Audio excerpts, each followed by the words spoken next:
Yun, so hello guys. So another unboxing video tayo by yours truly and by Jotels Toy Collectible. So ang unbox ko for today's video is si Erina lang naman, Enira Nakiri na ang Shokogi no Soma. So yan. Mega House to, Mega House by Mega House. So yan, i-unbox na natin itong Erina na to. So madala lang mga figure ng ganito. Food Wars to, di ba, sa Food Wars. So yan. I-unbox na natin. Let's go.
Yun, so hello guys, tapos ko na i-unbox si Erina. So yan, napaka-solid ng figure. So simple lang siya, so I like that.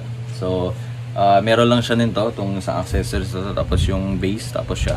So yan, hindi ko na patagalin, papakita ko na kung gaano kaganda si Erina. So let's go.